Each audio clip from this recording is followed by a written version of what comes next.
The reason what happened was, why I'm saying it's not the cancer, but you need to know my father was a very, very uptight guy.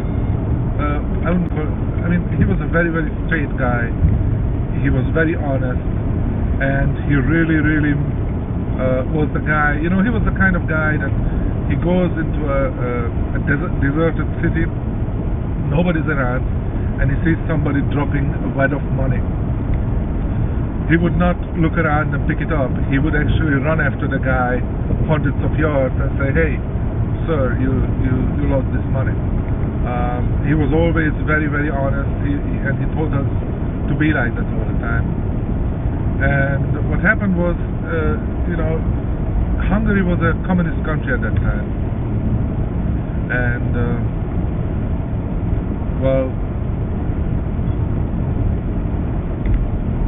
my father used to work at the Communist Party, actually, on the cultural side. I will explain why.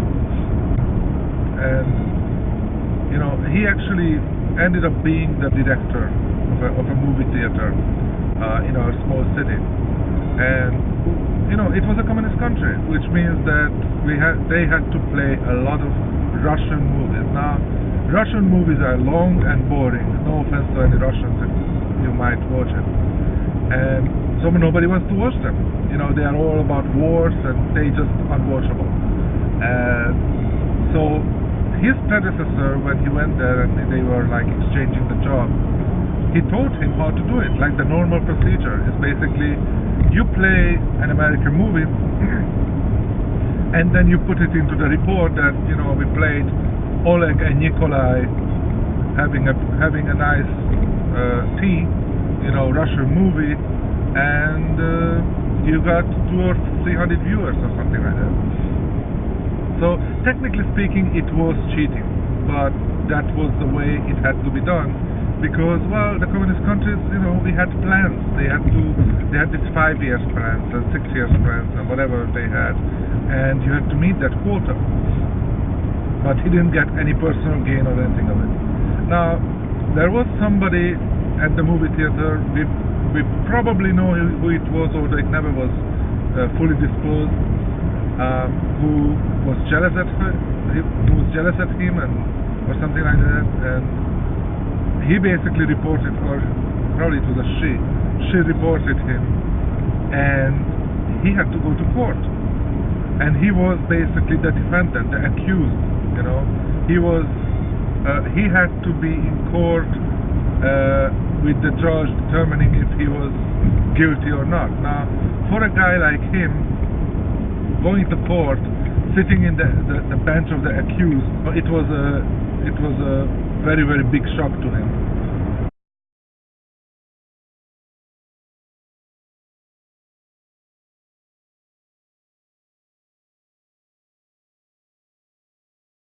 And as you know, cancer is not caused by smoking or whatever, or red meat. It's caused by an imbalance in your system, and that episode threw him off. He was a chain smoker. But the doctor who I mentioned, he told us that it had nothing to do with that smoking. It was that event that took him. So anyway, he had his funeral, and there were, I don't know how many exactly, but I would say at least 2,000-3,000 people over there. I never seen so many people in one place.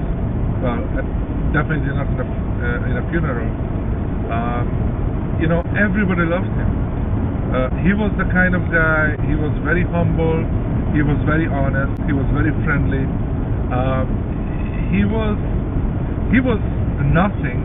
He was not a famous person. Although many years before, about 24 years before or something, he actually won a national big televised talent show reciting poems. S a feldübörgő tankhadoszlop átgázolt falun, városon, ledőlt a ház, jajdult az utca, port okádott és füstgomolyt. De eloszlott a füst azóta. Az is lehet, csak tréfa volt. Kérjük a zsűri döntését. Nézze azt a sok egyest! That's a very popular thing in Hungary. A tehénszarva, nálunk a fekete-fehér az tarka, s róka után megy a farka. Ez meg itt a ma világhíres magyar tenger. Nincs még így szép, hasonlíthatatlan, lavó, tekenő, vájú, katlan. A földön nincs így panoráma. He was also a dancer, a folk dancer, and he was basically going around, traveling around with some groups sometimes in his free time, and giving some cultural shows to people, you know, folk dancing and reciting poems. And he was very popular. Everybody loved him wherever he went. It took him literally 5 minutes to get to become friends with somebody else. And people came to his funeral from his elementary school years, and you know, all sorts of people. My teacher was there, and he asked me, "Was your father some kind of a big shot or something?" Because he never seen a funeral big like that. You know, in the cemetery, the place where he was actually buried was a couple hundred yards away from the place where the ceremony was held. And you know, after the ceremony, the whole what is it called? The whole audience, I don't know how it's called, walked over there. So we were, of course, in the front.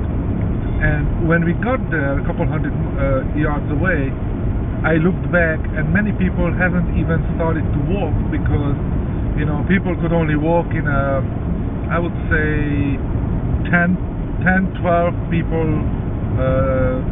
wide column. And it didn't, you know, the people at the ceremony place, they didn't even start moving. So, yeah, you know, he was a guy. I told you a story about Professor Zsoldos, and I told him how I loved him, and I just realized that, you know, I missed out the person who I really loved the most in my life. I wish I could be half the man he is or he was. It's been a long time. It's been basically 25 years ago that he passed away. Actually, almost exactly, it was on the 27th of January, 25 years ago. I was 17, my birthday is on the 12th of that month, the same month. So, yeah, it's been a long time, but I will never forget him. He taught me a lot of lessons in life, and he was the best father I could ever be wished for. And, you know, when I see people hating their fathers or not talking to them or, you know, things like that, I always tell them, you know, I wish I had my father back. Okay, that's it, folks. I think that's it. And, I talk to you later. Sorry for the story being a little bit too long. Bye-bye.